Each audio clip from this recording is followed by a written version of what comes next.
Demande au Père de t'apprendre à connaître ses voies. Qu'il t'apprenne à connaître ses voies.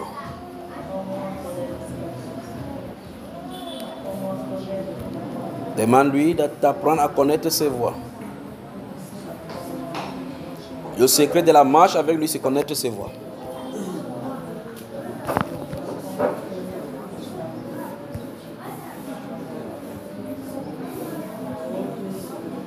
Père, fais-moi connaître tes voies. Père, fais-moi connaître tes voies. Fais-moi connaître tes voies, Père. Fais-moi connaître tes voies, ô Père.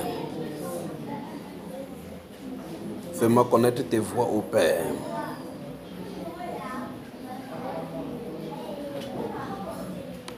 Fais-moi connaître tes voies, Dieu de gloire.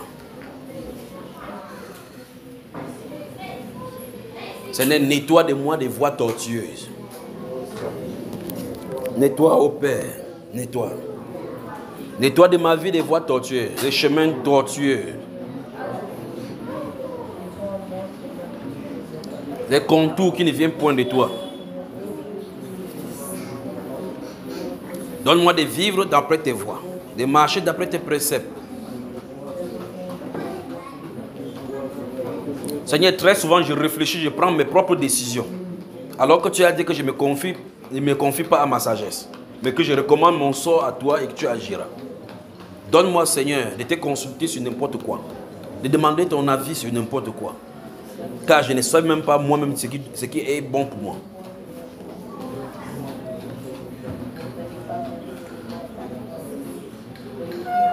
Seigneur, guide-nous dans tes voies.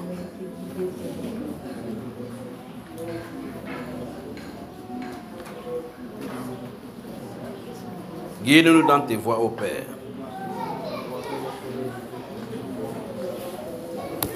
Guide-nous dans tes voies. Renouvelle notre intelligence encore ce matin. Nettoie tout standard en moi qui n'est pas de toi. Tout ce que le monde et ce siècle-ci a mis en moi qui n'était pas de toi. Programmé en moi depuis ma jeunesse. Seigneur, déprogramme et nettoie. Et place ta bonne parole et que ta bonne main m'accompagne dans ce chemin de pèlerinage sur cette terre des vivants. Garde mes pas, Seigneur. Oh Seigneur, toutes les fois où j'ai pris des voies qui ne te plaisaient pas, daigne me pardonner. Où j'ai pris des décisions qui n'étaient pas d'après ton conseil, daigne me pardonner.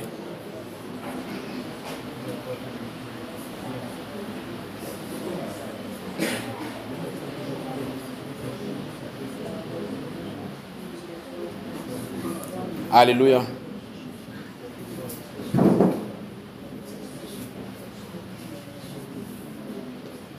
Que le Seigneur vous bénisse. Que le Seigneur bénisse son peuple. Veuillez vous asseoir, veuillez vous asseoir. Donc, même si mes salutations ont duré plus d'une heure, merci de m'avoir supporté, d'accord? Je vous ai bien salué, non? On s'est bien salué. Alors, que le Seigneur vous bénisse, que le Seigneur vous bénisse. Nous sommes à Bonabéry pour ce troisième jour, n'est-ce pas? Troisième jour de ce jour de grâce que Dieu nous a donné afin que nous essayons d'expérimenter des choses de dimension supérieure et pénétrons dans le voile où le Seigneur Jésus-Christ règne en maître dans la lumière. Et au sortir de ces 5 jours, je vous le dis, au nom de Jésus-Christ de Nazareth, les vies spirituelles ne seront plus mêmes. Est-ce que les enfants là peuvent s'asseoir et écouter? Faites que les enfants s'asseyent, ils écoutent ça. Leur esprit est disposé à écouter ça. Que les enfants s'asseyent pour écouter. Pendant ce temps, dis à quelqu'un, bienvenue dans sa sainte présence. Bienvenue dans sa sainte présence. Encore.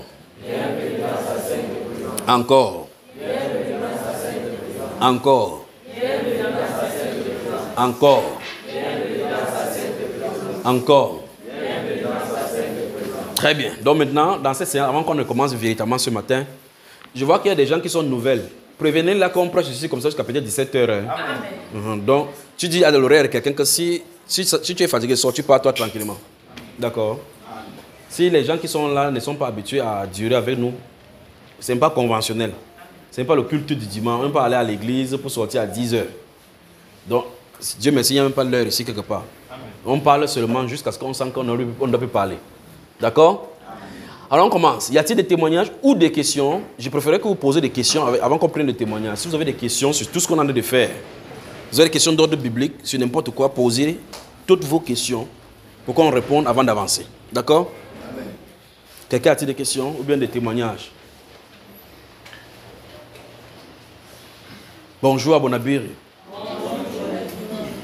Avez-vous des questions? Oui, mon frère. Oui, j'ai une question dans Daniel. Là. Oui. Daniel 3. Oui. Je veux savoir, parce qu'il y a Shadrach, Meshach, Abednego. Oui. Maintenant, je voulais savoir, quand on les a mis dans la fenêtre, oui. Daniel n'était pas là. Très bien. Il était où? Je ne sais pas, ça m'a un peu... Quand j'ai lu ça, ça m'a fait poser la question. Très où bien. était Daniel? Alors qu'eux, ils étaient trois, ceux qui ne... Ils étaient quatre. Ils étaient quatre. Qui suivaient Dieu. Qui suivaient Dieu, qui ne voulaient pas s'aligner aux idoles. Applaudissons pour le frère ici. Alors si vous lisez la Bible, la Bible, effectivement, vous lisez Daniel, vous allez avoir cette ambiguïté. La Bible déclare que, d'après ce qu'il dit là-bas dans la première partie là, lorsqu'on a sonné la trompette, on dit que tout le peuple s'est prosterné. Il n'y a que 3 qui ne se sont pas prosternés. Et on a jeté au feu les 3. Après, il y a le 4e homme, Jésus, qui se trouvait dans le feu avec eux. Il les a mis de telle sorte que le feu n'a même pas touché. La question c'est, où se trouvait Daniel? C'est là le problème. J'ai répondu ça en 2014 dans un enseignement intitulé « La grande tribulation et l'enlèvement ». Ça fait 9 heures de temps, donc on va écouter, ça se trouve là-dedans. Très bien. Comme ça, tu vois, en écoutant, tu vas voir beaucoup d'autres choses qui sont dites à propos. Des questions? Je crois que c'est l'enlèvement et la grande tribulation. C'est en 2 parties. Il y a 5 heures de temps et il y a 4 heures de temps. Écoute, quand tu vas écouter, tu vas revenir grandir encore. Comment vous êtes là comme vous êtes fatigué, vous n'avez pas mangé? Oui, mon frère. C'est une question, frère. Le premier jour, parce que tu disais que Satan peut imiter une autre voix. Oui. Donc si Dieu nous parle avec notre voix, oui. Satan peut imiter. Oui. Je voulais savoir si Satan peut imiter notre propre voix. Non. Pas ta voix intérieure. La voix qu'il parle à l'extérieur, il peut l'imiter. Satan peut imiter tout ce que Dieu fait. Viens, il va te dire quelque chose. Tiens-toi ici. Pourquoi? Quelle est la justification du fait que les gens prient en langue? L'une des justifications, c'est qu'ils prient en langue pour que Satan n'entend pas. Et la langue, elle est supposée être la langue des... Quand ils sont sortis du haut là-bas, Dieu leur a enlevé leur langue là. Dieu a effacé la langue qu'ils entendent. Il dit ceci. Si vous êtes Douala, si on vous cherche des Douala, allez à Yaoundé. En partant, vous oubliez votre langue. Donc si tu arrives à Douala, à Yaoundé maintenant, quelqu'un dit que non. Désormais, les gens qui sont ici, pour que tu n'entends pas prier en Douala, tu as de prier avec qui? Avec les Douala, ils sont là, ils sont en entendre. Donc c'est une bêtise de dire que quand on prie en langue, c'est pour que Satan n'entend pas. Parce qu'on a dit qu'il est descendu avec le tiers des anges. Et les anges sont des milliards. Donc Satan peut mettre un ange derrière quelqu'un, donc 6 000 derrière quelqu'un, chaque être humain sur la terre. Pendant, nous sommes 8 milliards. Ça ne dérange pas son camp, ils sont toujours nombreux. Alors si on prie donc dans cette langue-là, pour que Satan n'entende pas et les démons n'entendent pas, et que c'est la langue des anges, eux ils étaient quoi? Vous voyez que c'est une bêtise donc de dire ça, non, de justifier ça. Satan imite tous les dons. Tous les dons que Dieu fait. Quand Dieu veut se faire, il faut savoir, il s'impose. On se comprend, frère? Quand il a fait avec Moïse, l'autre a fait un. Il a mis le serpent, l'autre a aussi fait le serpent. C'est le serpent. Quand il a avancé, changer l'eau en sang, lui aussi il va changer l'eau en sang. Quand la guêpe et les lèpres ont commencé, eux-mêmes ont dit que l'autre là, c'est le doigt de Dieu. Donc l'autre ci n'est pas notre dimension. Très bien. D'accord, frère? Autre question? Des questions. Bonjour à Bonabiri.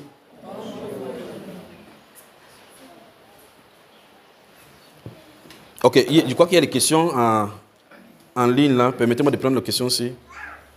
Il y a des questions là. Quel rôle doivent jouer les églises de la diaspora? Et le nom de diaspora, c'est... Vous allez lire là-bas, mon ami. Quel rôle doivent jouer les églises de la diaspora par rapport à l'itinéraire du plan du réveil au Cameroun. Parfois, les instructions sont données, les églises du Cameroun devront... Je crois que la personne veut savoir si, quand on donne quelque chose ici, eux-mêmes doivent suivre les mêmes instructions. Permettons, on prend ceci, donc on répond de façon générale. Ouvrez 1 Corinthiens chapitre 4.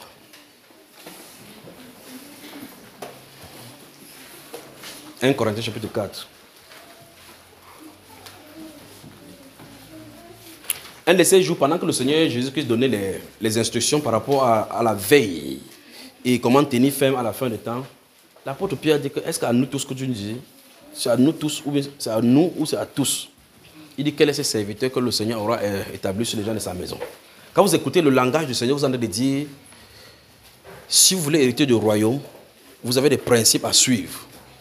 Bien que très souvent, il y a une instruction de façon spécifique pour une personne. La Bible que tu as à la diaspora a changé par rapport à cette Bible-ci. L'air qui a changé, c'est l'air du Cameroun. Est-ce que c'est l'air du Cameroun qui a changé? Est-ce que les fils de Dieu qui doivent te manifester sont seulement au Cameroun? Verset 17 du chapitre 4 de 1 Corinthiens.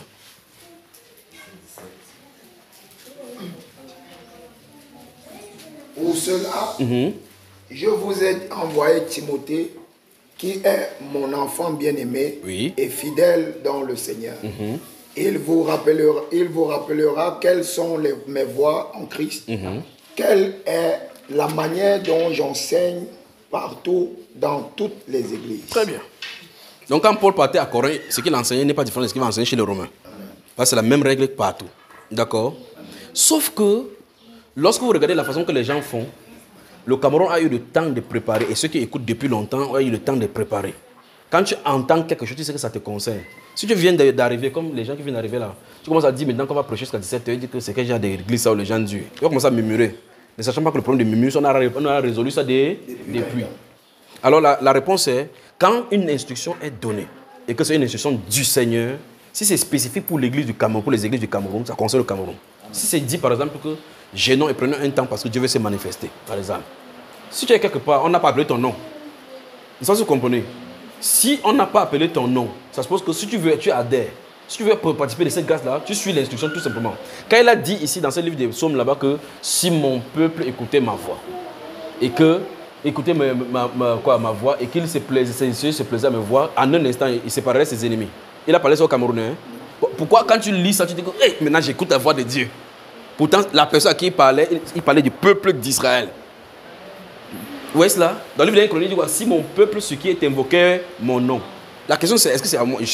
Son nom est invoqué sur moi, oui. Si simule, prie, cherche ma face, détourne ses voix. Tu comprends ça? Est-ce que c'est à moi directement qu'on parlait? On vient de lire Hébreux ici, chapitre 13, et que l'apôtre Paul citait ce qu'on avait dit à Josué de façon spécifique. Je ne te délaisserai point, je ne t'abandonnerai point. D'accord? Nul ne tiendra devant toi. L'apôtre Paul dit que Dieu lui-même a dit ceci. Alors, les instructions du Seigneur, quand ça vient pour ton bien spirituel, que quand soit l'endroit où tu te trouves, il n'y a pas de limite. Il dit que c'est pour ça que j'envoie Timothée, qui est mon enfant bien-aimé. Il va vous dire quelles sont mes voies, encore une fois, c'est le mot là. C'est mes voies en Christ. Comment j'enseigne dans toutes les églises. Il ne peut pas venir ici vous prêcher maintenant qu'en fin de compte, les femmes doivent bien s'habiller. Quelque part, on me demande. Je dis non, vous ici, vous n'avez pas le droit de bien vous habiller. Ça n'a pas de sens. Comme dans toutes les églises, que les femmes se taisent dans les assemblées. Comme dans toutes les églises. Ça, c'est une instruction de la part du Seigneur. Que Dieu vous bénisse. Autre question? Hey, ça vient de partout. Les histoires de direct. Ma question est la suivante. Comment faire quand on a l'impression qu'on n'entend pas la voix du Seigneur et que nous sommes face à plusieurs situations et il faut prendre des décisions? Voici une très bonne question. Ça, c'est la phase pratique. Vous voulez voyager. Vous priez. D'abord, pendant qu'on est il faut que je corrige quelque chose. Les voix dont on est en train de parler ici, c'est V-O-I-E. Ici, la voix dont on est en train de parler, c'est V-O-I-X. Vous comprenez ça? Voix. C'est-à-dire que entendre une voix, une parole, une institution, une instruction pour prendre une décision. Alors que c'est dont je suis en train de parler depuis le matin, c'est connaître les secrets, les manières de Dieu de marcher. Vous avez compris la différence? Amen. Très bien, mais cette personne se pose la question concernant la voix. Écoutez, c'est-à-dire que je vais prendre une décision. Parce que Dieu dit, je crois que cette personne s'est fait à cause du fait qu'on a dit dans les Saintes Écritures que ne t'appuie pas sur ta sagesse. Confie-toi en moi. D'accord, recommande ton sort. Il va agir. On dit, ce n'est pas à l'homme, lorsqu'il marche dans ses voies, même de diriger ses pas. Et puis la Bible déclare que recommande ton sort à l'Éternel et mets en lui ta confiance, il agira. Maintenant, s'il n'entend pas la voix de Dieu concernant une situation et que je dois prendre une décision pressante, comment je vais faire? Vous êtes prêts? Vous êtes vraiment prêts? Amen.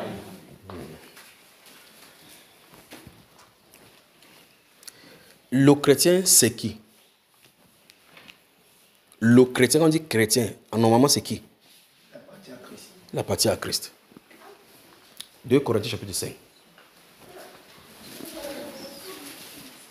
Je vais vous montrer quelque chose maintenant. Vous êtes prêts? Vous dites que vous êtes prêts à entendre? Amen. Ok.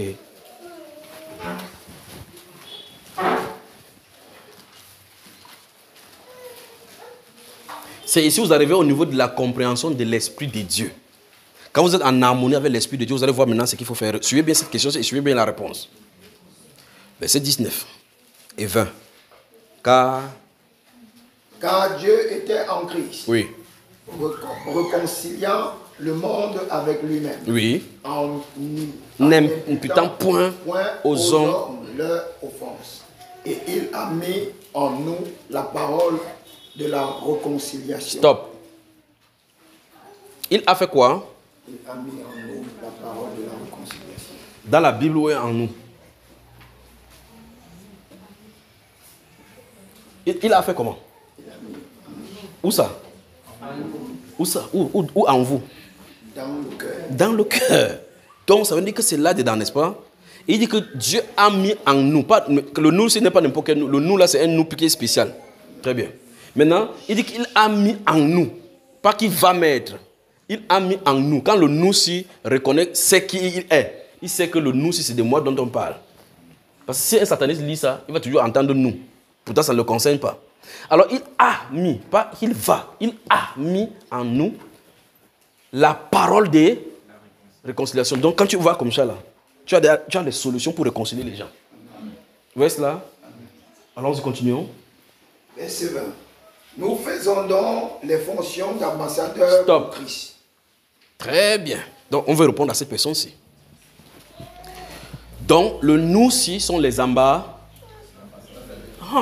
Allons-y doucement là maintenant. Le nous dont on parle dans la Sainte Écriture sont les ambassadeurs. Et les nous-ci sont les ambassadeurs, même pas n'importe quel pays, du Christ. Bon. Sur le plan humain, c'est quoi un ambassadeur? Qui est un ambassadeur? Il représente un État auprès d'un État étranger. Il représente quoi? Un État auprès d'un État étranger. Donc il parle au nom de l'État. Est-ce que vous pouvez imaginer ça? Ça veut dire que si tu es ambassadeur du Cameroun en France, comme tu es situé là-bas, dans ton enseigne, la circonférence, comme si une maison comme ça, si le drapeau du Cameroun est là-bas dans le territoire français. Quand un Camerounais fuit n'importe où, quand il saute là-bas, il entre là-bas, on ne peut plus l'arrêter. Il est au Cameroun. Pour qu'un policier entre à l'intérieur pour venir l'arrêter, il va déjà écrire l'ambassade, demander l'audience pour venir chercher la personne qui est là-bas, pour qu'on voit, si possible, on va l'extrader. Vous comprenez cela? Ok. Maintenant, prenons la personne de l'ambassadeur. Il représente qui particulièrement? Le chef de l'État dans le pays. Donc, pour quitter la France, si un investisseur camerounais, n'importe qui étranger veut quitter ce pays-là, pour aller au Cameroun, il ne peut pas quitter la France, prendre l'avion, venir au Cameroun, aller au palais d'unité, demander quelque chose, sans que l'ambassadeur ne soit au courant. Ça commence par lui. C'est lui qui introduit les lettres de créance auprès du président de la hiérarchie. Jusqu'à ce qu'on te donne l'accord. Quand il donne l'accord, il te dit maintenant que tu peux partir. Tu as l'accord de l'ambassadeur. Tu pars. Il met son visa pour te permettre de partir chez lui. Alors je pose la question. Si l'ambassadeur appelle le président et ne répond pas, il fait quoi? C'est la question ici. Il y a une décision à prendre. Vous me suivez? Il va faire une décision. Il prend une décision. Ça va impliquer le pays automatiquement. Il appelle là-bas, le réseau ne passe pas. Il fait quoi? C'est ça la question ici. Qu'est-ce qu'il doit faire? Vous pensez qu'est-ce qu'il faut faire? Il faut prendre une décision. Et je vais vous montrer comment on prend cette décision-là.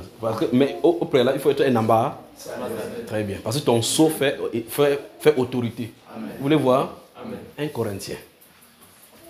C'est pour ça que j'aime les questions. 1 Corinthiens. Le chapitre 7. 1 Corinthiens, le chapitre 7. Dans quelques minutes, je vais vous laisser prendre de l'air. 5 minutes, on prend maintenant pour 3 ou 4 heures sans arrêt. D'accord? Ça, c'est pour permettre aux gens de disparaître, parce qu'il y a 5 personnes qui vont disparaître de la circulation. Vous allez prendre le truc, quand on entre là, on revient ici, là, tu ne vois plus personne. C'est une façon diplomatique des ambassadeurs de faire partie des gens. Vous êtes là, frère? Alors, 1 Corinthiens chapitre 7. Maintenant, écoutez-moi très attentivement. Vous remarquez que cette question ce n'est pas nouvelle, ça se trouve dans les Saintes Écritures. Et dans la génération passée, avant nous, avant les chrétiens, la question a été posée. Et on a toujours pris la même chose, la même résolution comme on va prendre maintenant. Verset 8, 9, 10. Verset 8. À ceux qui ne sont pas mariés et aux veuves, je dis qu'il leur est bon de rester comme moi. Oui. Mais s'il manque de continence, qu'ils se marient, car il vaut mieux se marier que de brûler. À ceux qui sont mariés, j'ordonne, non pas moi, mais le Seigneur. Stop. Ceux qui sont mariés, j'ordonne, même, non pas moi, mais le... Donc il a reçu une instruction du Seigneur. Donc, ça dit que c'est un commandement du Seigneur. Si c'est une instruction du Seigneur, s'il ordonne, il dit, je vais oublier. Ça dit que l'ambassadeur s'est confondu mais au président. Je veux votre attention pour que vous voyez les choses qui se écrivent dans les Écritures. C'est lui qui en a d'écrire. Il met sa plume. Il dit à ceux qui sont mariés, j'ordonne, non pas moi, mais le Seigneur. Il pouvait dire le Seigneur ordonne. Ce glissement, ce n'est pas une faute. C'est intentionnel. L'introduction du Saint-Esprit pour mixer l'ambassadeur avec le dirigeant en Christ lui-même. Christ, il dit, j'ordonne, non pas moi, mais le Seigneur. Il pouvait écrire, j'ordonne.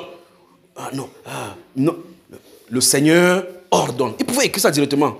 Là, tout le monde voit que c'est un commandement du Seigneur. Il dit, j'ordonne, non pas moi, mais le Seigneur. C'est pour ça que je vous ai dit, quand vous avez le songe, quand vous en avez écrit, vous mettez le stylo, il va ajouter. Amen. Alors, j'ordonne, non pas moi, mais le Seigneur, que... Le Seigneur, que la femme ne se sépare point de son mari. Et si... Si elle est séparée, qu'elle demeure sans se marier, ou qu'elle se réconcilie avec son mari. Donc, il n'y a pas de choix pour une femme d'essayer de se séparer de son mari. Si tu te sépares, tu restes comme ça. Tu ne dois pas te séparer. Si tu te sépares, reste comme ça. La seule chose, c'est essayer de réconcilier avec son mari ou tu restes comme ça. Pas vrai? Amen. Continuons. Et que le mari ne répudie point sa femme. Aux autres. Stop. Aux autres. Aux autres. Vous êtes prêts?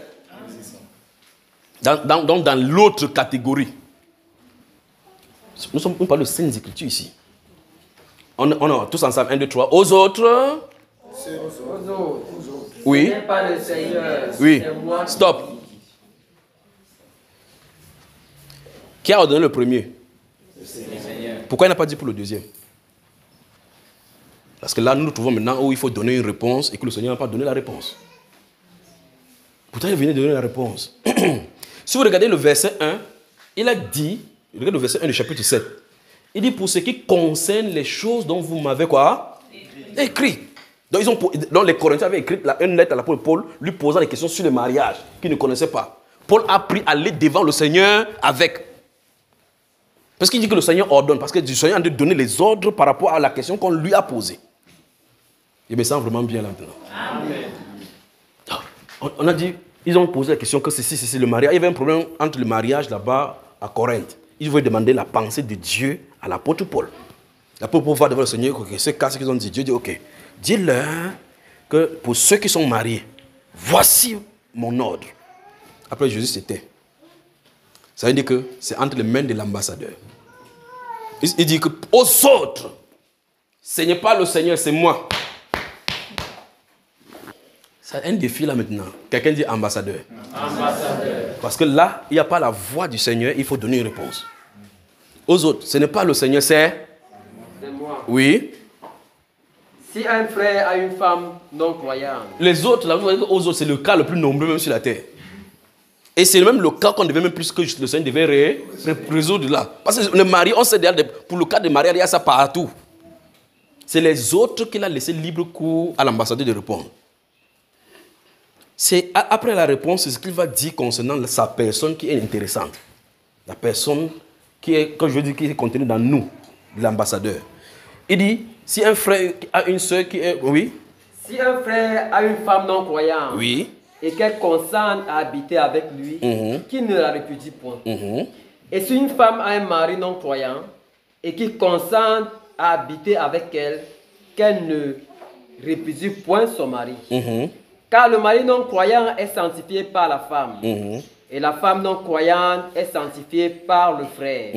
Autrement, vos enfants seraient impurs. Tandis que maintenant ils sont saints. Continue mon frère. Verset 15. Si le croyant se sépare, si le non-croyant se sépare. Tu veux introduire le divorce chez nous, non? Si le non-croyant se sépare, qui se sépare? Le frère ou la sœur ne sont pas liés dans ces cas-là. Comment ce monsieur s'est parlé avec assurance comme ça? Comment il a fait pour savoir que dans ce cas-ci, ils ne sont pas liés? Pourtant, il vient de nous introduire que ce n'est pas le Seigneur. Et quand nous lisons ça pour expliquer aux gens, nous prenons référence là-dessus. Sur ce que ce n'est pas le Seigneur qui a dit, c'est ce qu'un moi a dit. Et tu conseilles un frère que si elle part, tu peux te marier, vous n'êtes pas liés. Tu dis c'est où? C'est dans la Bible. Quand tu dis dans la Bible, en amont, tu as de penser que c'est Dieu. En tout temps, la personne qui a écrit ça a dit que ce n'était pas Dieu qui a dit. Continuons. Dieu nous a appelés à vivre en paix. Oui. Verset 16. Car que sais-tu femme si tu sauveras ton mari? Ou que sais-tu mari si tu sauveras ta femme? Seulement que chacun marche selon la part que le Seigneur lui a faite, selon l'appel qu'il a reçu de Dieu. C'est ainsi que j'ordonne dans toutes les églises. Hey! Il a avancé maintenant jusqu'à toucher au niveau de là où sa parole devient quoi? Un commandement. Mais il nous a introduit quand même que ce n'est pas le Seigneur, c'est lui. Alors je vous lance le défi. Vous désobéissez à ça, vous désobéissez à Dieu. N'est-ce pas? Parce qu'il lui dit plus tard que j'ai reçu la miséricorde pour lui être fidèle. Ou bien encore, et je crois avoir l'esprit. N'est-ce pas, frère? Qu'est-ce qu'il est en train de dire? Dieu n'a pas de façon explicite dit cela. Il a pris sur lui en parlant. Maintenant, quelqu'un me pose donc la question, et nous pose la question tous ensemble, que si Dieu ne parle pas, qu'est-ce qu'il faut faire? Point, quelqu'un dit, il faut agir. Il agira au travers de tes membres. C'est la solution la plus triviale. Dans le livre des Jean, chapitre 10, Matthieu chapitre 10 par exemple, il a dit que lorsqu'on va vous entraîner dans les tribunaux et ainsi de suite, ne préméditez pas votre réponse, votre défense. On t'attrape, normalement on te dit que prépare, il y a les accusations ici, prépare ta défense. C'est-à-dire que tu te mets avec ton avocat, tu parles quelque part, tu prépares que s'il pose comme ça, il demande ça, tu poses comme ça, il fait comme ça là. Jésus dit, ne fais pas ça. Compte sur moi. Tu dors comme ça, Satan vient, il rêve comme on t'a chicoté en prison. Ouh, tu dis, mon ami, il ne peut pas ma défense comment? Parce qu'on a déjà tout contexte. Et puis il dit, quand tu seras devant eux, ce qui sera dit te sera donné à l'instant même. Donc, si tu ne comprends pas la voix de Dieu, fais confiance au Saint-Esprit. Amen. Simple. Simple. Vous avez compris ça? Ok. Qu'est-ce qu'il y a? J'ai pris. Et si la réponse ne vient pas comme je m'attends, parce que j'attends à entendre une voix, je prie, j'agis. Je prie, j'agis. Mais vous devez savoir et que ton cœur est en conformité avec Dieu. Vous ne priez pas pour forcer Dieu à agir comme vous voulez. Votre prière doit reposer sous la volonté de Dieu. C'est-à-dire que, je prends un exemple simple. Un homme vient voir une fille. Il dit que le Seigneur m'a montré que tu es ma femme. Un autre homme vient aussi dire que le Seigneur m'a montré que tu es ma femme. Et chacun dit que c'est le Seigneur. 4 personnes sur une femme dit par le Seigneur. Vous comprenez qu'il y a un problème là-bas. On est d'accord, non? Si 4 personnes viennent voir, et j'ai rencontré ce problème, c'est quand il est en train de résoudre le problème. Même moi, j'ai vu des cas ici dehors. La femme vient comme ça, elle vient voir. Il y a des frères qui ont des visions quand les femmes sont brunes.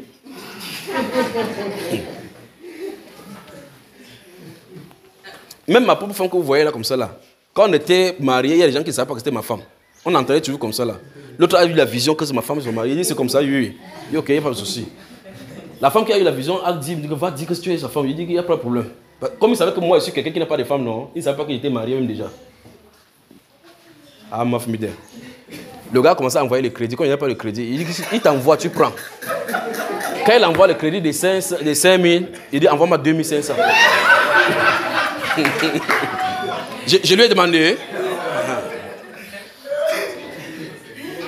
Mais si Dieu lui avait parlé, il aurait dit que c'est la femme de mon serviteur. Amen. Parce qu'il m'avait dit dès là avant qu'elle ait pris. Parce qu'il n'a pas dit, il ne devait pas la chercher. Vous comprenez?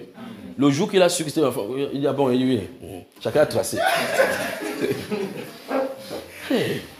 Alors, donc, j'ai vu des cas et des cas. Quelqu'un qui dit que Dieu m'a dit que voici ma femme. L'autre dit que Dieu a dit, c'est la fille qui était venue me voir pour dire que j'ai un problème. Il y a 3 frères qui sont venus pour me dire que Dieu a dit qu'ils sont venus. Il dit, c'est parce que tu es brune. Si tu étais noir comme moi, personne ne te chercherait.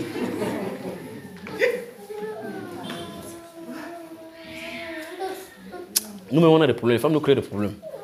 On a des problèmes.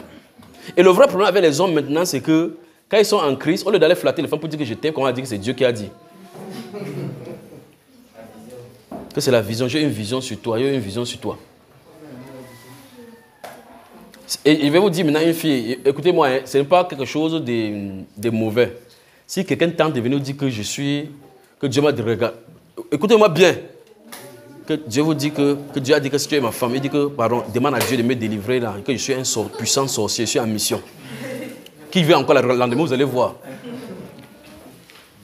Qui dit, essaie de voir, les tester, si quelqu'un vient dire que Dieu a dit que tu es ma femme, tu dis, ok, c'est comme ça, oui. Il dit que je suis une puissante sorcier, je suis en mission dans l'église. Quand il va sortir là, il ne va plus jamais venir. Ce n'est pas Dieu qui lui a dit. Alors, si vous voulez vous marier, draguer. Draguer, ça veut dire flatter. D'accord, les frères là? Les femmes aussi aiment qu'on les flatte. Même si son nez n'est pas droit. Dis ton nez est droit et dis merci. Même si elle va aller au miroir, voir la vraie vérité qu'elle connaît même déjà. Elles aiment qu'on les flatte. Tu entends quelqu'un le nez plat comme pour moi, ça dit que ton nez est pointu, j'aime ça jusqu'à. Elle dit merci, il dit ne me mens pas. Hein. Ne mens pas que toi-même tu n'as pas vu ton nez au miroir. Ah vraiment, la tête si.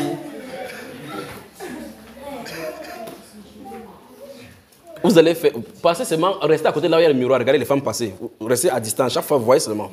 Il n'y a aucune femme qui passe à côté du miroir sans s'arrêter pour regarder, je dis coup d'œil. Donc ça veut dire que même si n'importe comment tu connais déjà comment ton nez est, tu veux qu'on te dise que ton nez est long alors que c'est petit. Et quand on dit ça, tu dis merci. Et tu sais qu'on en est menti. Ah. Alors donc si vous avez une situation en face de vous et que vous n'avez pas la volonté de Dieu, vous êtes un ambassadeur de Dieu, croyez au Saint-Esprit. Agis, il va le marcher. C'est pour ça qu'il dit souvent aux gens que ne craignez pas de faire les erreurs. Dieu n'est pas un dictateur que tu vas faire l'erreur, il va te taper là pourquoi tu as fait l'erreur. Dans les Saintes Écritures, il a montré qu'il permet à ses serviteurs de faire l'erreur pour comprendre ce qu'il a en train de dire. Vous comprenez? Pierre est dans le bateau, dans le canot, avec ses disciples. Lui, il est en train de marcher sur l'eau. Il n'avait jamais vu ça avant. C'est normal qu'il panique. Il panique. Si c'est toi, dis que je viens. Ok, viens. Le gars a mis le pied comme ça 2 fois, 3 fois. Quelque chose est venu que le standard, c'est-à-dire le standard du mort. Et si tu parles, c'est un fantôme qui te prend, tu es fini. Si c'est le papier Wata, tu es mort. Boum, le voilà dans l'eau. Jésus l'a insulté. Ça a empêché que Jésus lui donne le capitanat?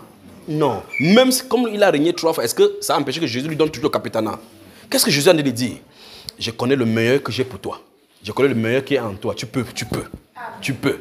Amen. S'il y avait quelqu'un qui ne fallait même pas choisir pour être capitaine, c'est l'apôtre Pierre. Ça ne va pas, il sort le couteau, il coupe seulement l'oreille de quelqu'un. En étant son maître, lui, il a dit, si on te juste la joue droite, prends l'autre joue, il ne comprend pas de cette oreille. Tu touches à mon Jésus, il coupe ton oreille. Voilà quelqu'un qui est censé implémenter les enseignements du Seigneur Jésus. On dit que le type-ci, tu le connais, tu as marché avec lui, il dit qu'il n'a jamais vu, entendu parler. Regarde son visage, il ne le connaît pas. 3 fois. Quand il fait ça, Jésus se tourne, il le regarde.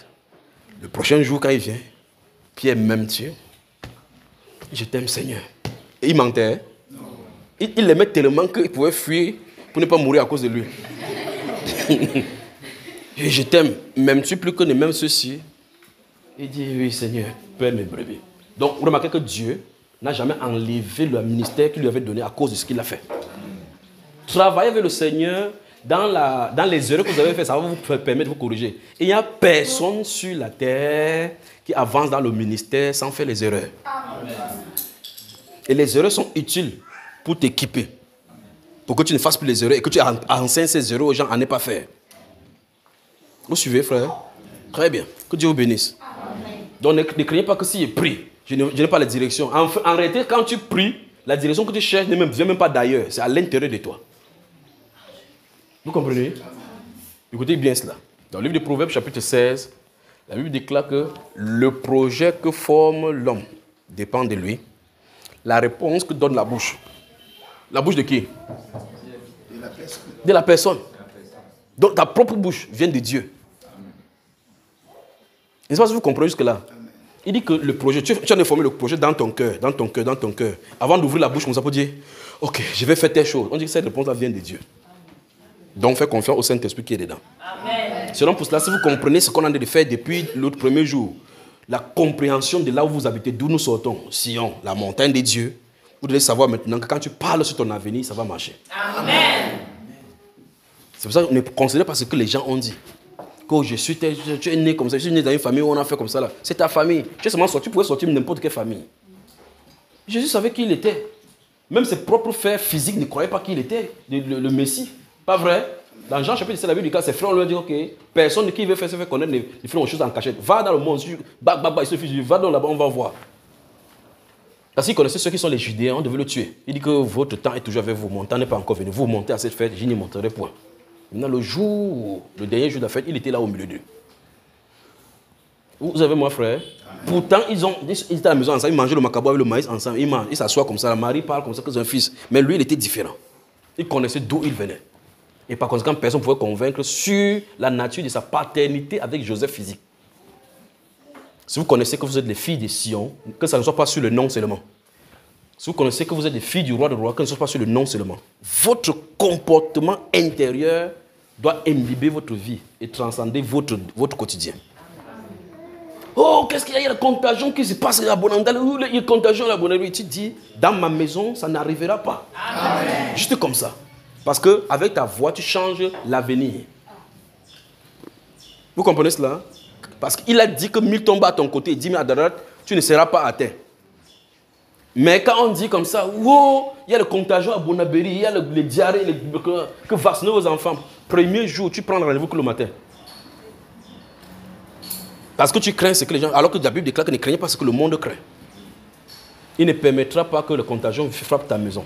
Ni les pestes qui viennent dans la ténèbre. Il dit ça, vous dites seulement Amen maintenant là. Il faut tenir ferme quand le contagion est à côté de ta maison. C'est-à-dire que quand il y a la contagion, ce n'est pas Amen qu'il faut dire. Il faut savoir rester calme en disant que ça va passer comme ça au-dessus de la maison. Amen. Il faut croire au Seigneur, je vous le dis. Un jour, je suis allé à Yaoundé, j'avais pris la voiture de quelqu'un. Arrivé à Yaoundé, j'ai prêté la voiture à une autre personne. La personne a pris la voiture, allée dans son deuil. On a volé tout le document de la voiture. Donc, parce qu'il y avait ma carte d'identité, mon permis de conduire, le dossier de véhicule, on a tout porté. Et on est samedi, il faut qu'il rentre dimanche. On va faire, il n'y a même pas le droit, tu peux signer le certificat de perte le jour du dimanche. Le frère a dit que bon, on attend lundi, il doit rentrer à Douala. Tu vas faire comment? Le Seigneur va me couvrir, il va me rendre invisible. Moi, quand j'ai dit ça, c'est sorti comme ça là. On regarde, mon épouse ici, on roule comme ça. Les policiers étaient en route comme si le jour là, ils étaient partout comme les fourmis. On roule comme ça, je vois quelqu'un soit en route, le policier, il tend la main comme ça. Moi, je suis sûr à 100% que c'est moi qui va stopper.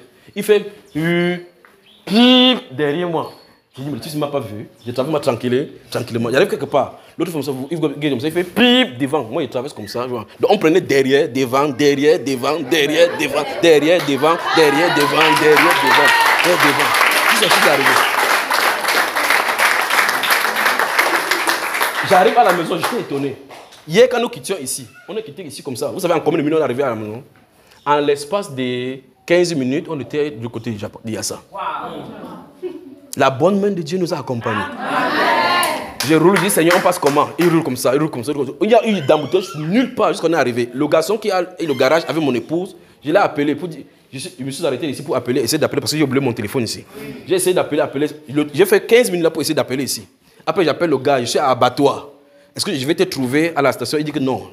Comme tu es à Bonabéry. Dès que je garde à côté de lui, il me dit que les cortèges policiers t'ont accompagné. Il dit non. Il dit non, tu manques. Tu es à Bonandale, il dit tu arrives ici comment? Je dis la bonne main de Dieu m'a accompagné. Amen.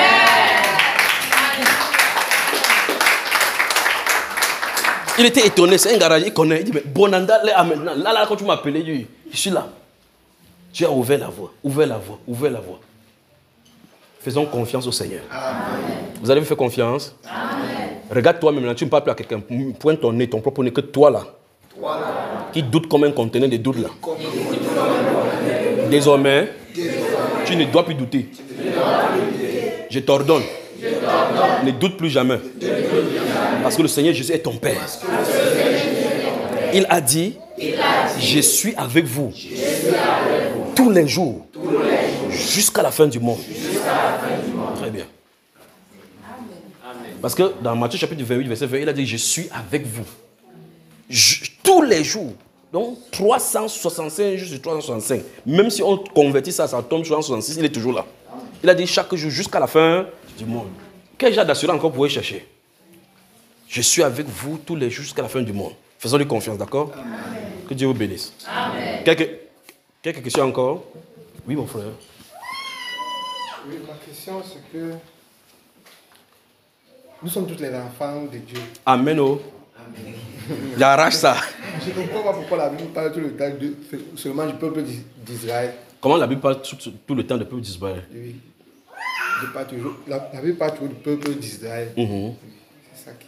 Tu as lu ça où comme ça, le peuple d'Israël? Tu as lu toute la Bible? Non, pas encore. Mais ça, tu ne peux pas affirmer donc que la Bible parle tous les jours par tout le peuple d'Israël. Je vais te citer un verset biblique, tu vas me dire si tu as lu ça. Bien-aimés, nous sommes maintenant enfants de Dieu. Et ce que nous serons n'a pas encore été manifesté. Mais nous savons que quand il sera manifesté, nous serons tel qu'il est.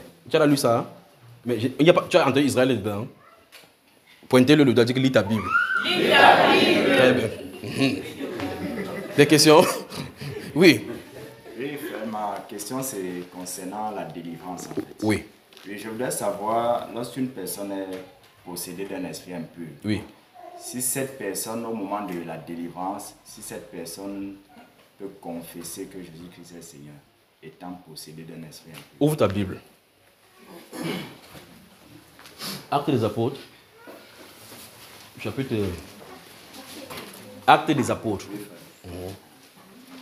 Actes des Apôtres. C'est après le livre des Jean. Ça va? Chaque fois qu'il pense à toi, c'est l'affaire de l'argent là que laisse l'argent. Et on m'a trop mangé l'argent à l'hôpital. Actes des Apôtres chapitre 19, c'est ça?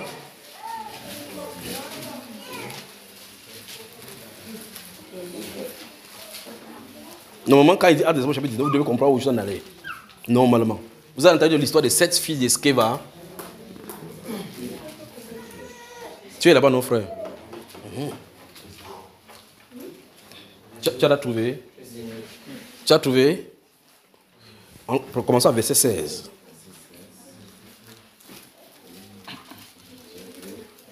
Verset 16. Et l'homme dans lequel l'esprit malin. Prends 14, 15. Ceux qui faisaient cela étaient 7 fils de Séva, juifs, l'un des principaux sacrificateurs. L'esprit malin leur répondit, je connais Jésus et je sais qui est Paul. Mais vous, qui êtes-vous? Stop. Tu as entendu? Ils étaient dans le processus de délivrance. Non, ici, ils faisaient l'exorcisme. Parce qu'on a dit qu'ils sont venus avec les gadgets. D'accord? Le gadget, ils mettent le gadget, ils mettent les choses, ils portent les touches. Ils prennent le croix, ils disent spirituel, ils versent l'encens partout pour se protéger. Après, il dit, sors! L'esprit sort. L'esprit a dit que je connais qui? Qui est en train de parler? Il connaît. Maintenant, 2 verbes sont utilisés là-bas. Pour Jésus, il a dit que je connais. Pour Paul, il a dit je sais. Il connaît Jésus. Quand on connaît quelqu'un, il faut comprendre très bien que les gars sont longtemps ensemble. Ils connaissent véritablement. Donc si quelqu'un connaît Jésus, ce sont les démons. Et là, tu ne peux pas dire le contraire. La question c'est, as-tu prononcé le nom de Jésus? jusque-là, vous allez retrouver, on est au niveau du travail, ce qu'on va faire ici dans la pratique. La Bible déclare dans le livre de 1 Corinthiens au chapitre 12 que nul ne peut dire Jésus est Seigneur si Seigneur par l'Esprit. Que nul ne peut dire que si... Là, maintenant, vous venez prononcer par quoi? Vous venez de dire que quoi? Jésus-Christ est Seigneur. Par quoi donc?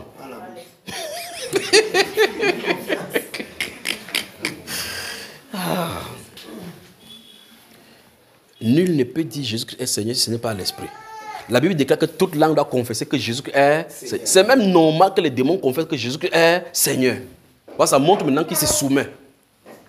Non, ne croyez pas que non, s'il confesse que Jésus-Christ est Seigneur, ce n'est pas le démon. Non. On dit que tout genou fléchit devant lui. Et toute langue confessera que Jésus-Christ est Seigneur, à la gloire de Dieu le Père. Vous avez compris, frère? Autre chose? J'ai une question dans le livre de Colossiens. Vous avez entendu ce qu'il a dit? J'ai une question dans le livre de Colossiens. Posez toutes vos questions. Toutes questions bibliques à la réponse biblique. Mon frère, quand tu bois le biberon, tu es un enfant. Hein? Oh. De quoi peut-être qu'il est venu avec le biberon, son biberon ici, il était en taille, juste comme ça. Là. Oui, Colossiens 1, verset 20. Il est dit là-bas. Attends, quand tu dis Colossiens 1, verset 20, il permet que les gens ouvrent pour être en rime, pour qu'ils lisent ce que tu as dit. Colossiens chapter 1, verset 20. Colossiens chapitre 1, verset 20. S'il y a des questions en ligne, là, tu me fais signe, d'accord? Il faut qu'on réponde. Il y a des questions. Ok. Allons-y maintenant. Il a voulu par lui réconcilier tout avec lui-même, tant ce qui est sur la terre que ce qui est dans les cieux, en faisant la paix par lui, par le sang de la croix. Oui. Là, je ne comprends pas. Est-ce que les choses du ciel avaient besoin d'être réconciliées? Le problème du monde avait commencé où? Et comment tu dis qu'il y a un problème là-bas? On dit que donc, il est passé, et la Bible déclare que, dans le livre d'Hébreux, qu'il a traversé non seulement la terre, mais au-delà du voile, il est allé jusqu'à verser son sang devant le trône. On est d'accord, non? C'est bon. Le Seigneur Jésus-Christ est la réconciliation de tout l'univers, parce que tous les éléments avaient été infectés par le péché et la rébellion. Tous les éléments. Regarde, quand tu vois les bananiers, ils meurent là. Les bananiers ont péché. Donne-moi le péché d'un bananier. Le chien meurt. Le chien a commis quel péché? Dans la Bible dit que les animaux ont péché. Bonjour. La Bible enseigne qu'un animal a péché. Ou bien comme les hommes péchaient pour eux, les animaux aussi péchaient pour eux. Les animaux ont péché, ont mangé le fruit défendu. Pourquoi ils meurent? Vous me comprenez? Très bien. Donc ça dit que le péché de l'homme a infesté toute la nature. Et par conséquent, la Bible déclare dans le livre des Romains au chapitre 8 que la nature, toute la création, attend avec un ardent désir la manifestation des fils. Parce que ce sont les fils qui doivent résoudre le problème. Leur rédemption, la rédemption de toute la création là, dépend de ce que Dieu a de faire avec les fils. Parce que c'est nous qui avons créé le problème là-bas. Vous comprenez? Très bien. Des questions? Oui, par rapport à la question du frère Alexis. Je sais ce qui s'est passé. Hein? Je sais pourquoi vous allez poser la question. Attendez. Depuis que je suis venu au matin, est-ce que je vous ai posé une question? Je vous surveille depuis à distance. J'ai fait tout pour esquiver pour qu'il ne pose pas. Jusque-là, il n'est pas satisfait, mais il reste là comme ça. Il dit que mince, la fait si. Le frère n'a pas répondu comme ils ont dû répondre. Je sais ce qui s'est passé hier, d'accord? Quand je suis parti, je suis resté ici. Amen. Donc, il sait ce qui s'est passé. Maintenant, parle alors. Ok, puisque pendant la séance de délivrance, quand la personne devient calme, on a souvent tendance à lui demander de déclarer des paroles, soit Jésus-Christ est Seigneur, soit... Ça, c'est la méthode de délivrance par tâtonnement. Donc, on tâtonne pour savoir s'il est là. Parce que si la personne revient à elle-même et dit, tu demandes que Jésus-Christ est Seigneur, vous délivrez quelqu'un pendant qu'il délivré, dit que tu dis c'est qui ici, c'est mon père. Il dit non, c'est pas mon père, je ne le connais pas, je ne connais pas. Je chasse, d'abord, je voulu le tuer, c'est parce que son Dieu a fait. Quand il revient, il dit que c'est qui ici, c'est mon père. Qui parlait d'abord? Donc, ça dit, s'il est calme, il va dire que oui, Jésus-Christ est Seigneur. Quand quelqu'un est possédé, il lit la Bible avec le démon. Quand tu peux cacher ton argent, c'est lui qui te montre même là où il faut cacher. Tu comprends cela? Hein? C'est pour cela que les voleurs partent contacter les démons, que les démons révèlent là où il y a l'argent. Quand vous entendez, on dit que cham, money cham, là, c'est ça qu'ils font. Le bandit entre chez toi, il sait où l'argent se trouve. C'est dans le groupe des démons, il y a les démons voleurs. Quand tu pars donc chez le marabout pour signer les trucs des money cham là-bas, c'est eux qu'on donne qui viennent habiter à lui. On dit qu'il a porté une bague, c'est la bague qui le montre. En fait, on dit que c'est la bague, en fait, un esprit entre en lui. Dès qu'il entre comme ça, là, il est en train de dire, regardez bien, ce qui se passe avec eux, c'est ce que Dieu veut faire avec les chrétiens.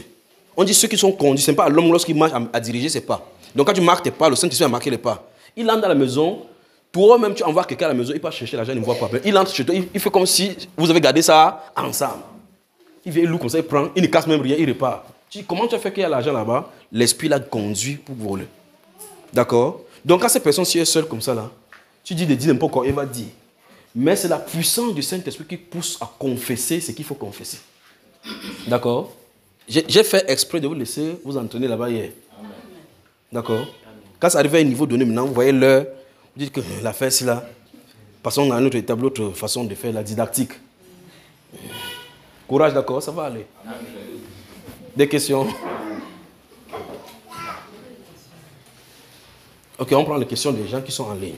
La fille d'Abraham, la fille de Sarah. Fille de Sarah. Jusqu'à quel niveau on doit supporter un frère qui pratique consciemment le mensonge, la tromperie? Ça, on dit un frère, pas des frères, un. Vous riez. C'est la fille de Sarah qui nous écoute, je ne sais pas d'où elle nous écoute ici. Question, jusqu'à quel niveau on doit supporter un frère qui pratique consciemment? C'est-à-dire qu'il est conscient. Quand il ment, il te regarde bien dans les yeux que ma soeur, tu es ma soeur, mais il ment. Concernant le mensonge, la tromperie, la manipulation. Mais je ne sais pas pourquoi le truc s'y bon comme ça. Mais dans l'assemblée, montre un visage des saints, dévoué au Seigneur. Très bien. Ça, c'est quand même une bonne question. Ouvrez 1 Corinthiens chapitre 5. Là, c'est 1 Corinthiens chapitre 5. Regardez. Ce que cette personne s'est en train de poser comme question est important. Et il profite de l'occasion maintenant pour vous dire. Si vous avez de telles personnes, prenons un exemple, supposons que c'est dans cette assemblée que ça se trouve, et que ce soit cette sœur-ci qui a remarqué que un frère, un tel vit comme ça, et que les dirigeants ne se sont pas encore rendus compte, ce qu'elle doit faire, c'est de s'approcher auprès des dirigeants et dire la chose. Le but de dire la chose, ce n'est pas pour dénoncer la personne, c'est pour aider la personne. Vous comprenez?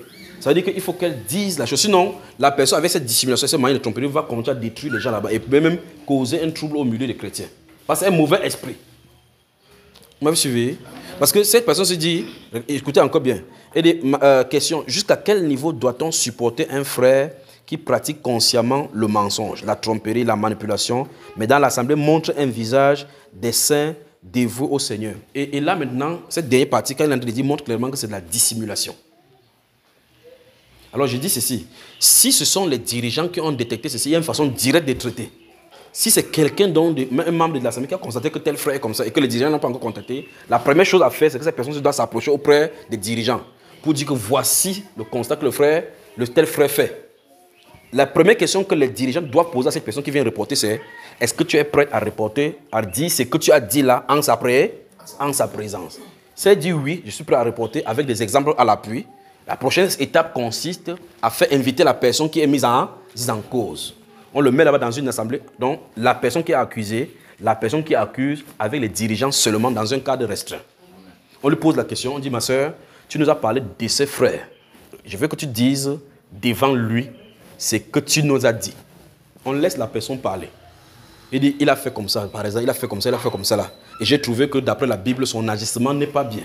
C'est pour ça que je me suis trouvé dans l'obligation de vous dire, parce que c'est l'autorité, la hiérarchie totale de l'Église, c'est des comités d'anciens.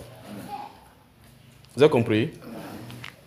Maintenant, regardez très attentivement. Je vais dire ces choses avant de résoudre un petit problème qui se trouve là au milieu. Quand cette personne finit d'entendre, il faut passer la parole à l'autre qui est accusé. Qu'est-ce que tu dis de ce qu'on dit de toi? Il doit dire. S'il nie tout en bloc, on passe à l'étape supérieure de la résolution. Est-ce que tu es prêt à mettre ton âme en jeu pour de telles choses qu'elle a menti? S'il dit, mec, tu mens sur le nom de frère, il dit non, je n'ai pas menti. Vous avez une ambiguïté, c'est quelqu'un doit mourir. Bonjour, Bonabiri. Il dit quelqu'un doit mourir. J'ai dit que vous aurez quel livre? Regardez, mettez le doigt là-bas, allons dans le livre d'Hébreux. Hébreux chapitre 12.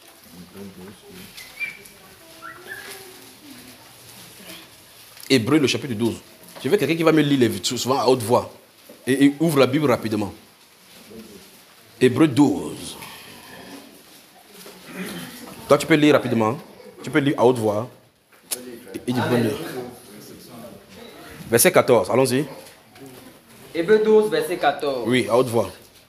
Recherchez la paix avec tous. Oui. Et la sanctification, sans laquelle personne ne verra le Seigneur. Continue. Veillez à ce que Stop. nul... Écoutez, vous avez ça? Le prochain passage, après qu'on a donné l'exhortation que les gens recherchent la paix et la sanctification, le prochain passage commence par veiller. Ça veut dire qu'il y a une norme, un standard qu'on attend au milieu de l'église. Et on doit surveiller que cette norme-là soit mise et soit bien maintenue. Il dit veillez à ce que nul ne se prive de la grâce de Dieu. Ce n'est pas encore fini. À ce que... Stop. Donc voilà les choses sur lesquelles on doit veiller. Veillez à ce que nul ne se prive de la grâce de Dieu. Ça veut dire qu'en fin de compte, comme c'est un édifice, on dit que l'église, c'est l'édifice de Dieu. D'accord? On doit croître ensemble. On doit grandir. L'assemblée doit grandir ensemble. Quand il dit grandir, ce n'est pas grandir en nombre. Ça veut dire que le développement spirituel de chaque personne doit croître dans la connaissance du Seigneur Jésus. Et par conséquent, c'est le rôle des anciens de voir vraiment que tel frère qui ne lisait pas la Bible maintenant, cette année, ça a au moins lu la Bible une fois. Comme celui à qui il dit, est-ce que tu as lu la Bible? Il a dit non. Vous avez une responsabilité de faire lire la Bible. Sinon, on va continuer à dire des bêtises comme ça sur la Bible. Amen. Pourtant, la Bible, c'est pas ce que la Bible dit. Donc, ça veut dire que si vous continuez ici, chaque fois vous lisez sur le dimanche, vous donnez plutôt un truc, il va toujours venir ici chaque dimanche, comme dans la règle des doctrines des religieux. Donc, je prends ma Bible dimanche, je vais et pas écouter ce que les pasteurs vont dire. On dit, je viens déposer ma Bible à la maison. Il n'a pas encore compris qu'il fait partie d'un maillon, d'une responsabilité et que sa partie intégrale et son rôle est important au milieu de l'assemblée. Donc il vient ici comme un spectateur, il vient comme ça, il m'avait écouté, je rentre. Je m'avais écouté, je rentre. Quand il fait comme ça là, il a une porte d'entrée potentielle de l'ennemi. Or, qu'est-ce qui se passe? Plus il va lire et découvrir, plus il va se forger, il va commencer à comprendre que, donc finalement, je ne dois pas avoir un pied dedans, un pied dehors. Je dois veiller sur mes voies à l'extérieur parce que je ne viens pas seulement écouter la parole de Dieu et rentrer. Je dois jouer un rôle. Je suis créé pour quelque chose, j'ai un rôle à jouer. Il faut qu'il découvre ce que je suis appelé à faire. Il est en train d'entrer en profondeur. Il va oublier ce que sa grand-mère lui avait dit, que quand tu pars à l'église, ne cherche pas à mettre ta tête dedans. Pour quelqu'un dit que tu vas plonger tout ton corps. Tu dis à quelqu'un qu'il y a quelque chose de mauvais qui se passe là-bas, il dit que non, quand tu pars là-bas, ne mets pas ta tête dedans, parce que ça va te prendre. Mais le but de l'église, c'est te prendre. On ne te prend pas pour que tu restes ici. Le but, c'est de te prendre. Parce qu'on a dit tout à l'heure que nous faisons fonction d'ambassadeur pour Christ, nous réconcilier les gens.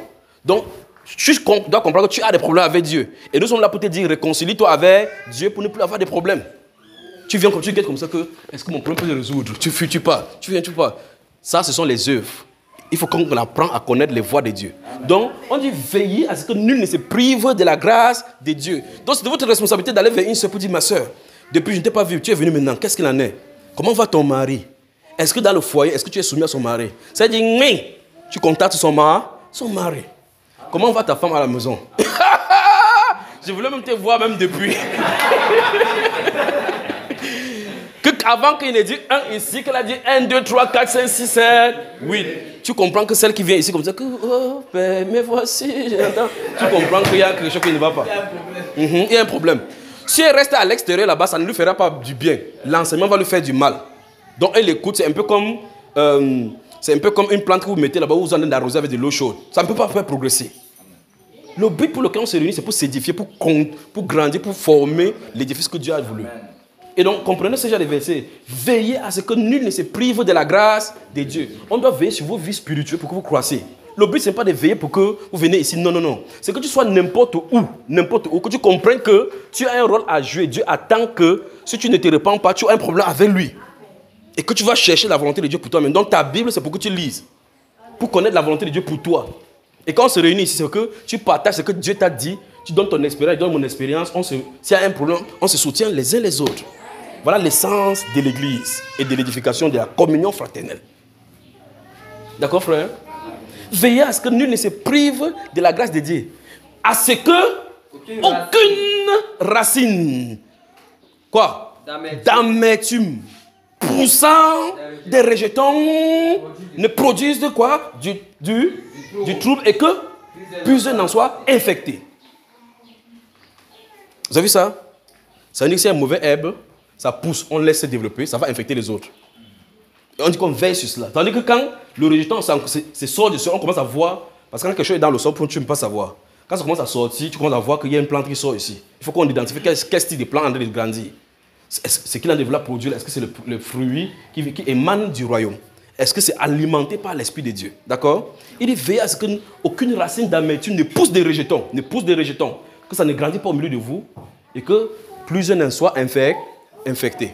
Quelqu'un qui est vigilant va entrer, va voir que telle personne se comporte comme ça, va dire c'est comme ça, ils sont tous les hypocrites là-bas. On va vous mettre dans le même panier. Alors que entre temps tu es au milieu, tu ne sais même pas que c'est comme ça que cette personne se comporte.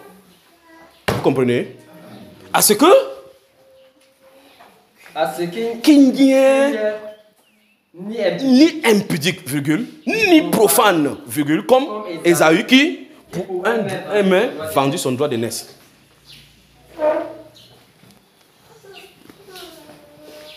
Qu'on veille à ce qu'il n'y ait ni impudique, ni profane. Vous voyez, le mot impudique, c'est l'impudicité, ainsi de suite qu'on voit. Mais la prochaine là, profane. Profane, c'est quelqu'un qui ne connaît pas les choses sacrées. On prend l'exemple d'Ésaü. Il ne connaissait pas que le droit d'aînesse est sacré devant Dieu. Il croit qu'en disant avec la bouche, regarde, c'est par la bouche qu'il a vendu son droit d'aînesse. Donne-moi de ce truc-là, je mange, je m'en fous du droit d'aînesse. Dès qu'il a fait ça, poum, sa destinée a été changée dans l'univers. Il dit, vous savez que plus tard, voulant rien, quel qu'en soit ce qu'il a fait, il a pleuré un peu comme ça n'a pas changé quoi que ce soit. Donc dès que tu profanes les choses saines, tu es fichu. Mais le point c'est veiller.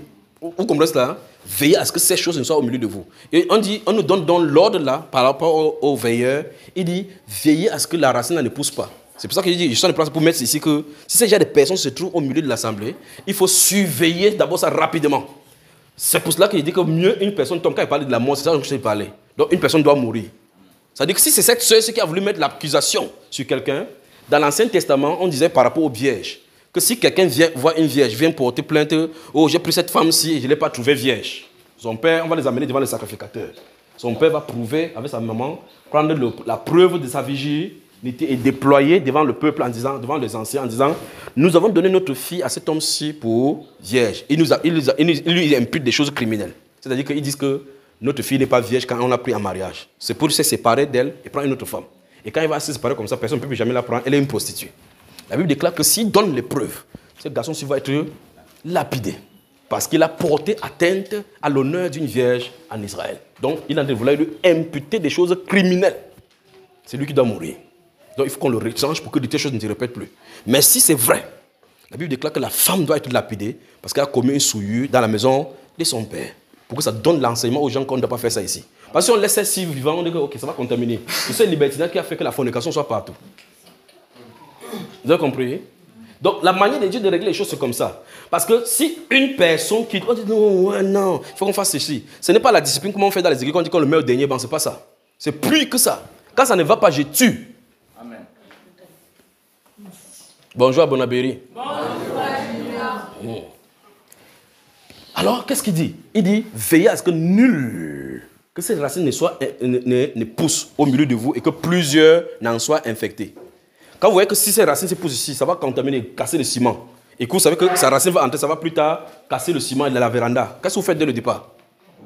Vous coupez. Donc, de deux choses l'une. Soit vous laissez les arbres là-bas, ça va vous donner son ombre. C'est-à-dire que c'est un frère qui est serviable. Quand tu dis que lave le sol, il lave. Et il est obéissant, hein? Il lave. Pour débrousser, il débrousse bien. Mais dis que sa racine est en train d'avancer.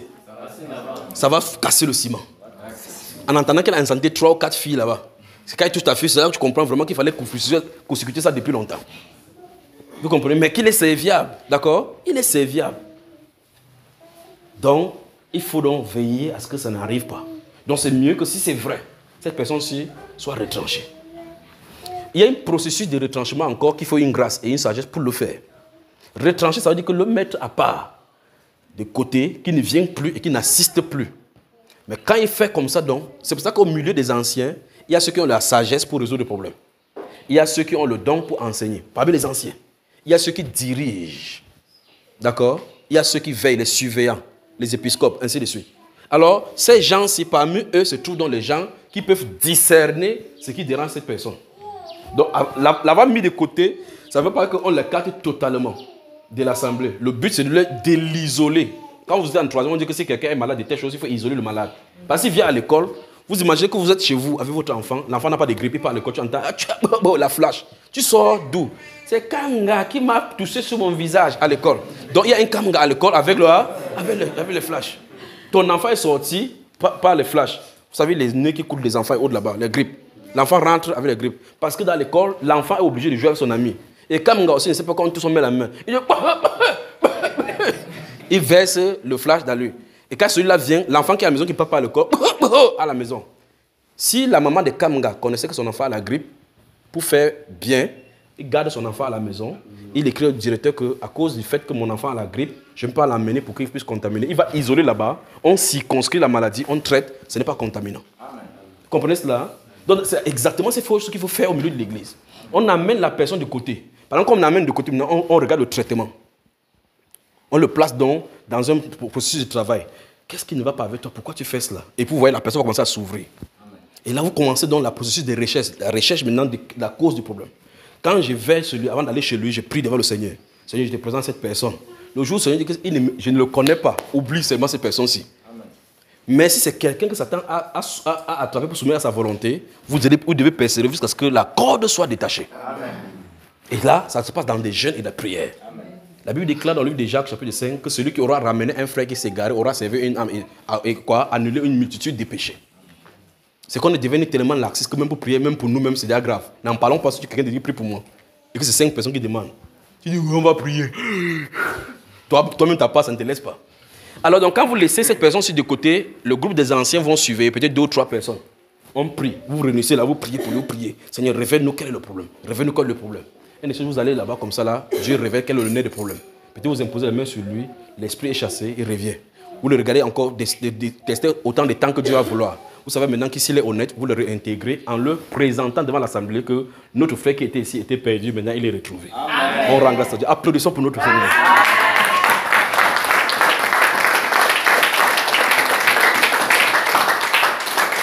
D'accord? Voilà. L'église, quand il parle de l'église, ça veut dire que les chrétiens, la vie des chrétiens, la vie en Christ, c'est le lieu le plus excellent à vivre sur la terre. Parce que si on suivait Christ de la bonne façon, on n'aurait pas de problème qu'on a ici dehors. Ça veut dire que, regardez bien, vous venez des différentes tribus, des différentes nationalités, ainsi de suite là. Mais vous remarquez que depuis que je suis ici, je ne demande pas tu es de quel village. Tu es d'ici, parce que ça importe peu. Chaque personne a la même Bible qu'on a dit de lire.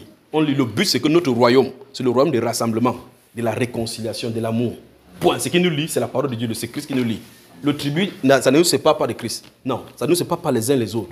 Et par conséquent, le comportement que Christ attend à toi, il apprend le même comportement de moi. Et c'est ça qui fait qu'on fusionne ensemble pour être un en Christ. D'accord? Voilà. Donc prenez le temps de lire 1 Corinthiens chapitre 5 jusqu'au verset 13. Où il dit là-bas que ce qu'il vous dit, ce n'est pas d'avoir des relations avec les gens du dehors, non. Autrement, il faudra quitter le monde. Mais ce qu'il dit, c'est que de ne pas avoir des relations avec un frère, de ne même pas manger avec lui. Celui qui s'appelle un frère qui est impudique, cupide, ainsi de suite. De ne même pas manger avec lui. Vous comprenez ça, frère? Amen. Que Dieu vous bénisse. Amen. Je crois que c'était, la personne a posé ça, c'était ici ou bien à l'extérieur. Ah, ça, qui m'a envoyé? On prend 2 questions. Bon, prenons. On a tout le temps, non? Il est midi seulement, donc je vais vous donner la pause pour que les gens la partent. Prenons encore quelques questions. Comment faire et se comporter face à un mari qui commet le péché et trompe sa femme? J'ai dit, j'ai cherché, j'ai trouvé. Ici, la parole est simple. Si quelqu'un voit son frère commettre un péché qui ne mène point à la mort, qu'il prie. Si c'est quelqu'un qui est ton mari, tu dois prier. Et la Bible déclare, la Bible nous dit, le Seigneur accordera la repentance là-bas. Vous ne pouvez pas lutter. Quand quelqu'un est dans le filet du péché, parce qu'il n'a pas fait alliance avec le Seigneur Jésus, c'est difficile de le faire par conseil. Vous ne pouvez pas vous en sortir. C'est la puissance du Saint-Esprit seulement qui peut libérer du péché. Grave encore du péché sexuel. Là où il y a le goût. Tu dis que laisse ça comme ça. Entre-temps, Junior dit que couvre-toi, on ne te voit même pas tes formes. Il voit les formes partout. Tu dis, laisse-moi comme ça là. Il dit qu'il est le bâton. Très bien. Alors donc, si quelqu'un voit son frère commettre un péché qui n'est même pas à la mort, qu'il fasse quoi? Qu'il prie. Et Dieu promet qu'il donnera la vie à ses frères. Donc il faut prier de la bonne façon. Maintenant, j'ai dit quelque chose. Ça veut dire que c'est une femme qui a posé la question, donc c'est à la femme que je suis en train de dire de prier. N'est-ce pas? Quand tu pries, n'est pas lui faire des remontrances. Le secret, c'est prier sans lui parler. Dans ce genre de solution. Tu pries sans parler. Vous me suivez? Tu pries, tu connais qu'il quand il rentre pour donner, donne-lui l'eau. Tu dis comment? Tu as joué le match, tu as eu des entrées, tu masses. Tu masses. Les femmes se disent que, parce que tu ne connais pas le cœur, qu'on nous fait la Tu pries seulement. Pendant qu'il passe jouer son match, oh Seigneur, prie, préserve-le. Le jour qu'on va donner le chaud de puce, il va confirmer. Je crois que la question est simple, non? Prenons une autre personne ici. Question. Hier, tu as bien expliqué comment s'abandonner au Saint-Esprit, comment distinguer les suggestions du Saint-Esprit à nos propres pensées. Bon, je ne sais pas si c'est la question ici. Hier, tu as bien expliqué comment s'abandonner au Saint-Esprit. Et je crois que maintenant, la question maintenant, c'est quand vous posez la question, il faut mettre des points d'interrogation. Comment distinguer les suggestions du Saint-Esprit à notre propre pensée? Très bien. Est-ce que toutes les suggestions qui viennent instantanément, sans préméditer, sont du Saint-Esprit? Que non. Voici pourquoi vous devez avoir des rapports avec le Saint-Esprit. Vous comprenez cela? Hein? Ce n'est pas tout ce qui vient de façon spontanée qui est du Saint-Esprit. Mais plus vous êtes en acquaintance avec le Saint-Esprit, plus vous connaissez sa voix. C'est comme le chien que vous amenez à la maison pour une fois. Le chien passe le temps, il commence à étudier les gens qui sont dans la maison. Quand il voit, même le bruit de la moto, le maître de la maison, il connaît. Quand vous venez à distance, il commence à bouger à la queue. Parce qu'il a discerné la voix de la moto du père. Maintenant, si la moto du père est prise et que c'est un cousin qui est au-dessus, il vient, il va entendre la voix de la moto. Il va bouger la queue. Quand il te voit, il va te gronder. Parce que tu n'es pas au bon endroit. Il va savoir que ce n'est pas ta moto. Mais la voix là, c'est la voix de la moto de mon père. Mais toi, je ne te connais pas, tu es un inconnu. Tu entends wouh, wouh, wouh. Donc apprenez à connaître le Saint-Esprit, à discerner ses voix. Ne vous inquiétez pas, ça va aller. Amen. D'accord? Je crois que les questions, ça va pour ceux de la ligne. Alors, dites-moi, y a-t-il encore des questions?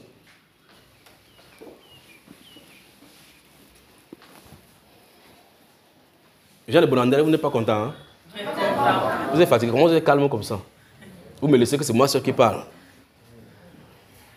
Ok, maintenant, y a-t-il des témoignages?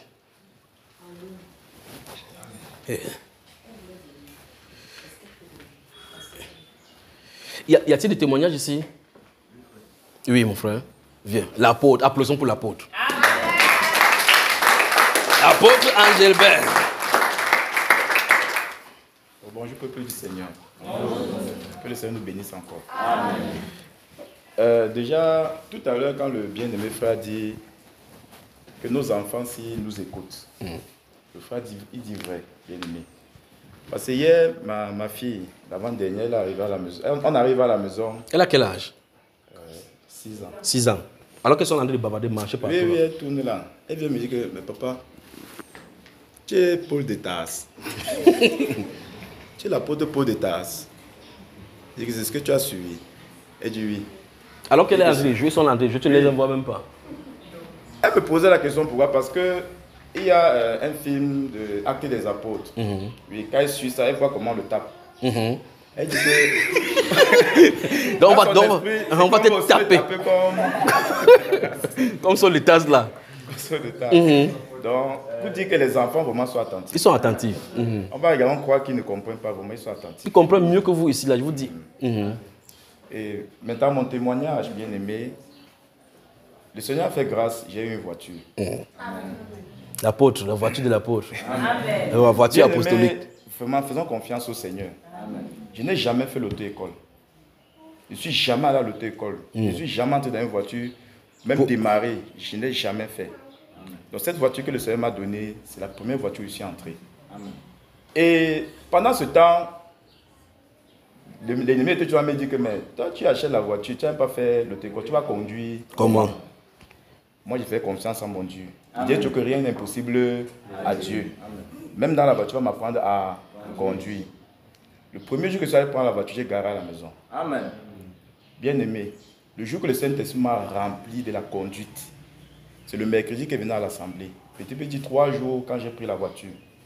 J'étais dans la voiture jusqu'à j'ai dit à mon époux, regarde comment le Seigneur est en train de me remplir. Regarde comment le Seigneur est en train de me remplir de son esprit. Dans la voiture? Dans la voiture. Ta femme aussi, elle n'a pas peur que tu entres sur le camion. Elle a arrêté l'enfant comme ça, que la peau, si tu parles. En fait, elle disait, comme elle savait que je n'ai jamais fait l'auto-école, elle dit qu'elle va me précéder à Bodendale. Donc elle parle que tout le monde là-bas, si tu parles à venir, c'est qu'il veut voir vraiment que tu conduis. Vous savez comment les femmes sont là, non? Mais elle-même, elle a encore surprise la manière dont le Seigneur est en train de conduire cette voiture. Parce qu'elle m'a dit que ce n'est pas moi qui conduis. Puisque tu n'as jamais fait l'auto-école. Le Saint-Esprit. Amen. Donc, et je lui ai même dit que le Saint-Esprit m'a appris la conduite, apprendre le gabarit de la voiture, au point où je passe dans les couloirs où je ne peux même pas m'imaginer qu'il pouvait passer. Applaudissons pour le Seigneur.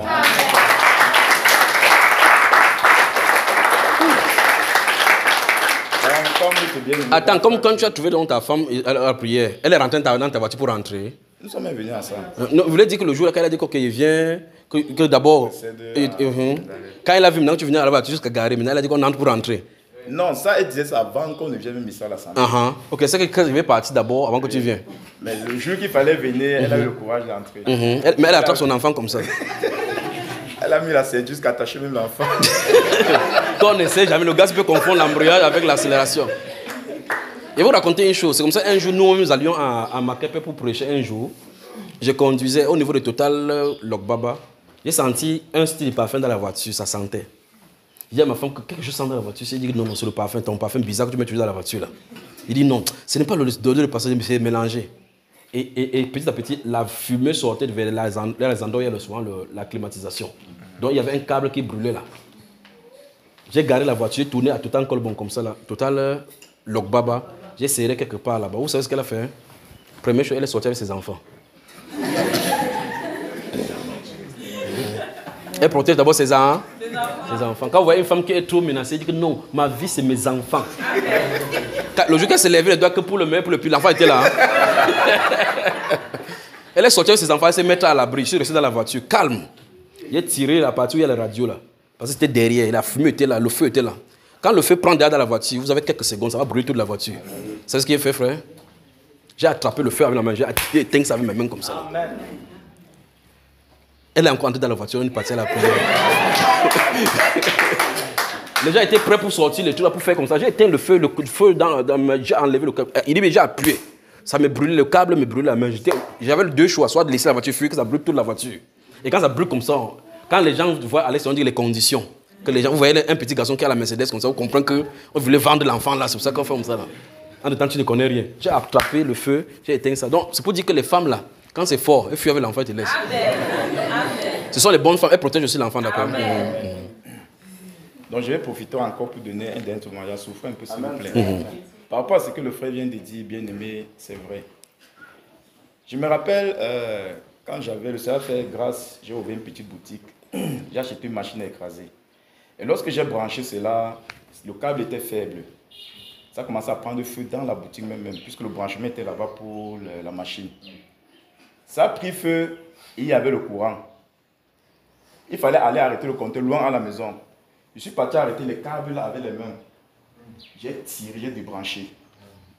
Et quand il était carrément épluché, quoi. Mais la voisine restait avec la bouche ouverte comme ça là. Avant de courir, aller maintenant baisser le compteur. Elle me dit que donc tu n'avais pas encore baissé le compteur, tu allais tirer les câbles. Je dis que c'est pas ce qui s'est passé.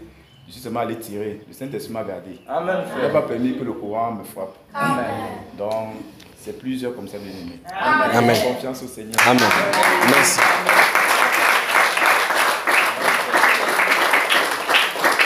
Vous permettez qu'il y a des questions intéressantes là-bas sur le forum.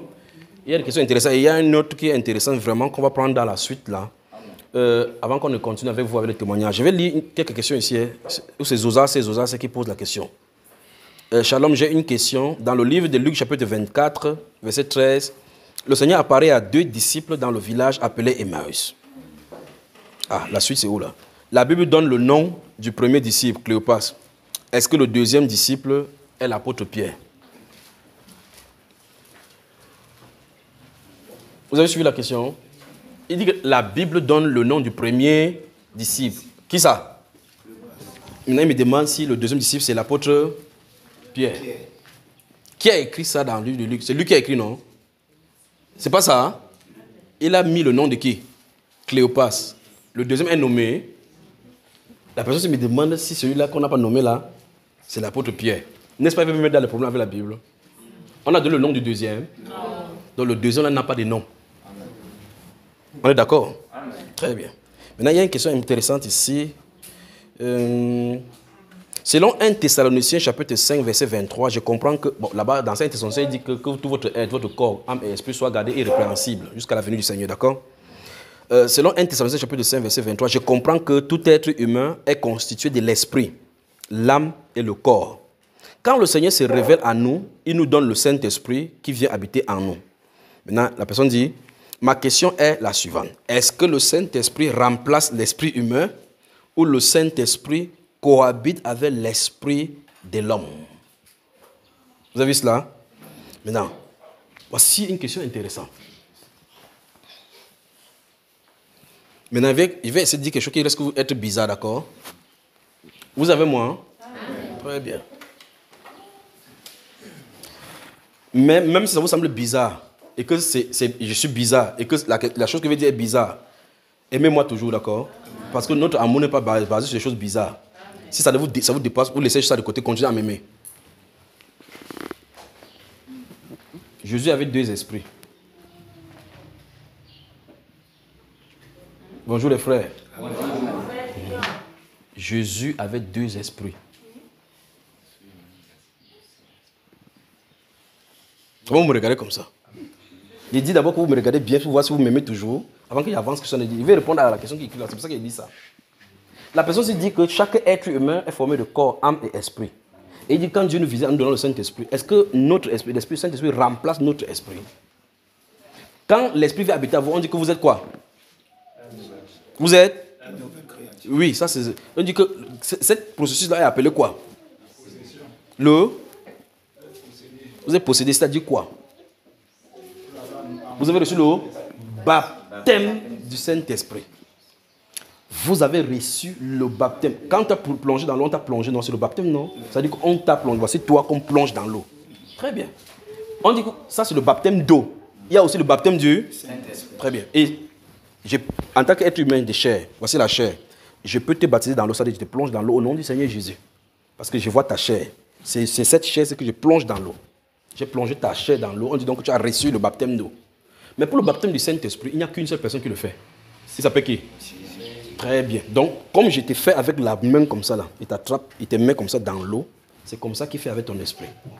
Donc, le baptême du Saint-Esprit concerne l'esprit. C'est-à-dire que ton esprit a été plongé dans le Saint-Esprit. Vous voyez le mouchoir-ci, je plonge ça dans l'eau. Comme ça, j'imbibe. Ça en. C'est-à-dire que ce mouchoir-ci maintenant est entouré, maintenant imbibé de l'eau qu'on a plongé. Votre esprit est enveloppé dans le Saint-Esprit. Amen. Vous avez compris cela? Voilà. Un seul esprit avec lui. Ils sont un. Vous avez compris maintenant? Maintenant, Jésus, lui, il avait ça deux. Il avait son esprit, il avait le Saint-Esprit.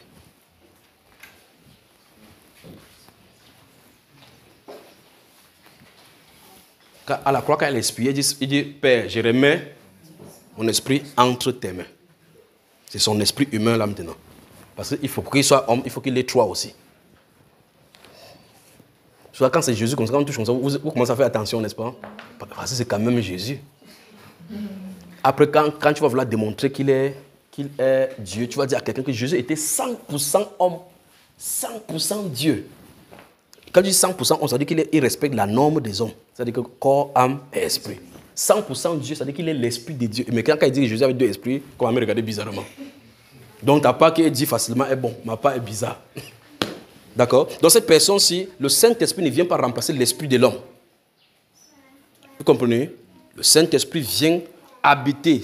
Bon, je crois que c'est la meilleure façon de dire cela, c'est le vêtement. Le vêtement. Quand vous revêtez, quand on dit revêtez-vous de Christ, c'est ça dont on est en train de parler. Parce que Christ ne porte pas sur sa chair-ci. Le vêtement que vous portez, notre vêtement, c'est le Saint-Esprit. Et c'est sur l'homme intérieur, la partie intérieure qu'on appelle l'esprit humain, c'est celui dont on parle. D'accord?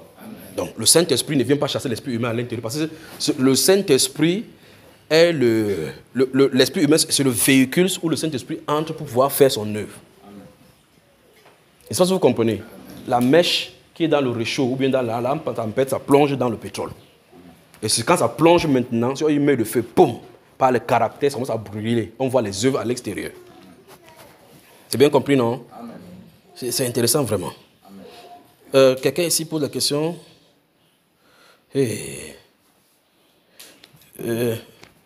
Comment on va faire cela? Pourquoi le Seigneur est Saint-Esprit? Il est Dieu et Esprit. Pourquoi le Saint-Esprit visite les gens? Que Dieu nous vienne en aide là. Pourquoi le Seigneur est l'Esprit? Bon. Et quoi, quand les gens sont, il faut leur dire là-bas que quand ils sont sur la ligne, qu'ils écrivent parce que quelqu'un écrit une question avant d'écrire la prochaine fois que cette personne écrit, donc c'est décousu ça. Je suis déjà sorti de la dite assemblée car les conducteurs qui ne suivent pas Bamba Iba, qui ne suivent pas Bamba Iba, ni ne sont pas avec le frère Junior selon la vérité, ne croyaient pas et n'ont pas agi.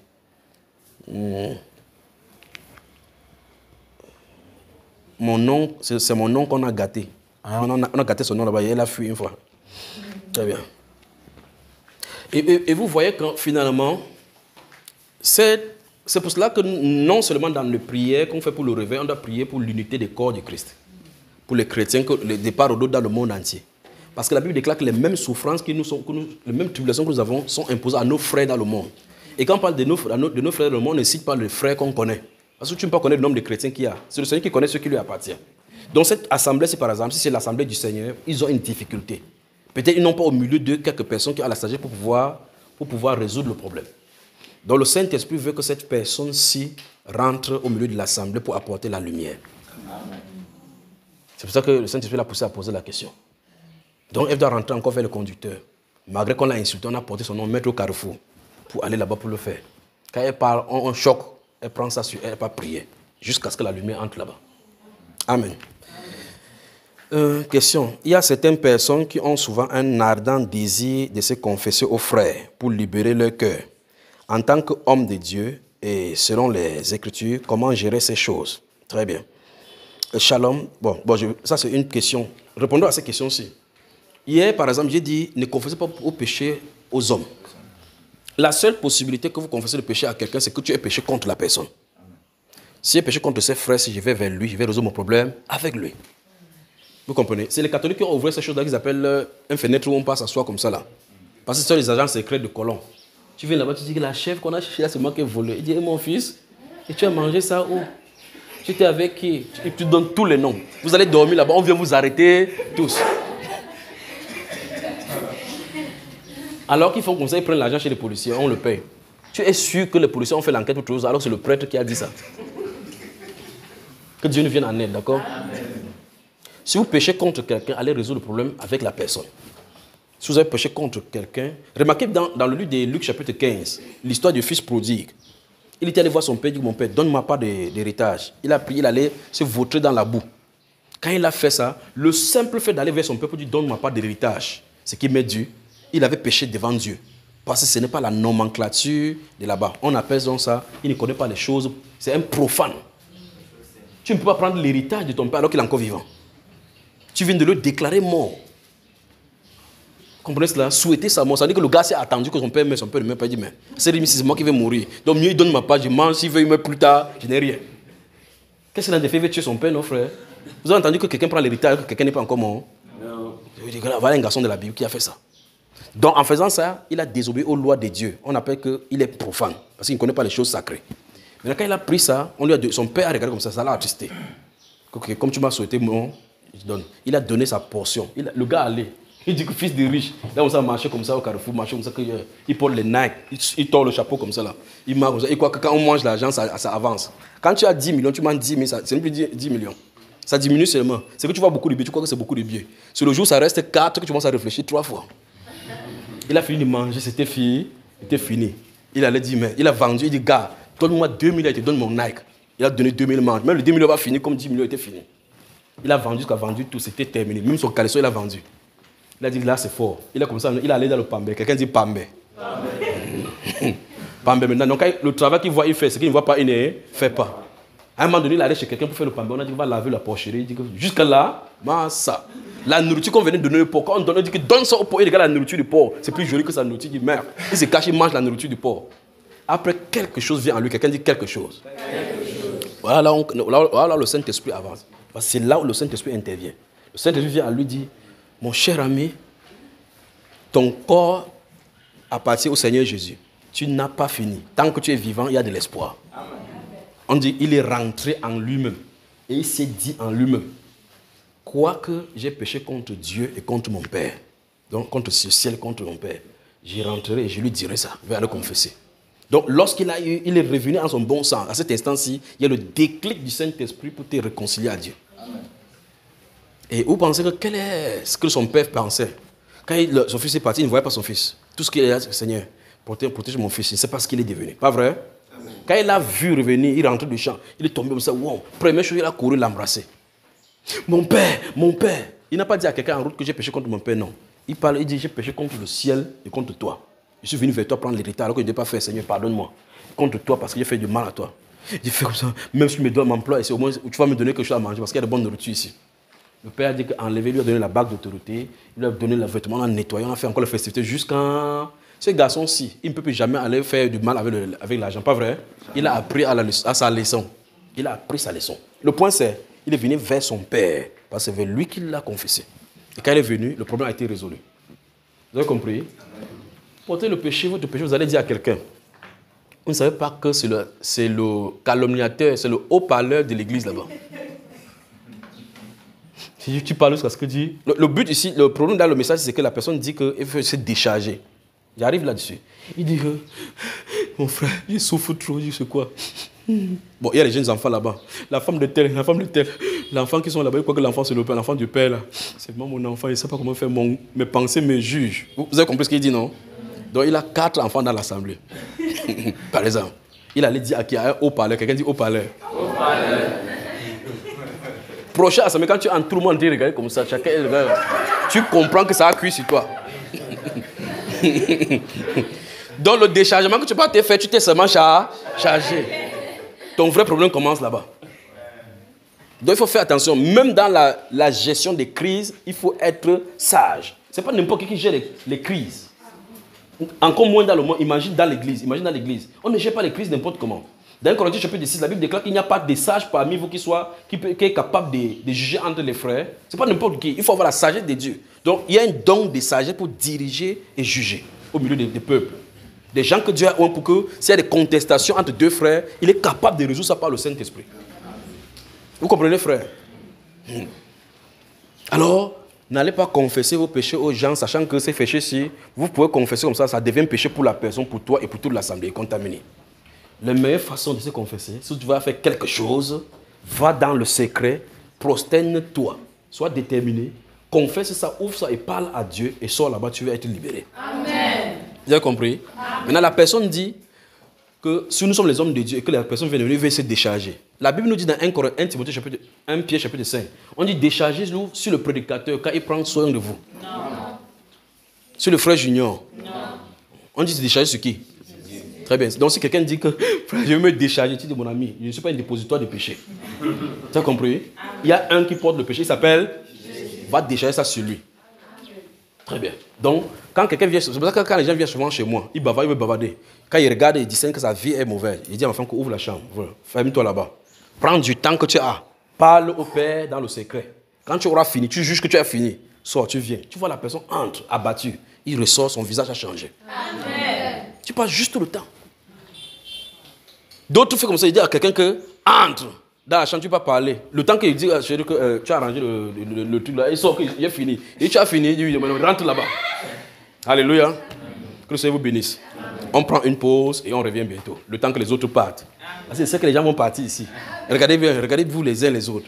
Que le Seigneur vous bénisse. À tout à l'heure, dans quelques minutes. Que Dieu vous bénisse, que Dieu vous bénisse, que Dieu vous bénisse. Que Dieu vous bénisse. Amen. Levez-vous, vous dégoûtez les gens. Il y a des gens qui s'assoient avec quoi? Peut-être qu'ils vont rester.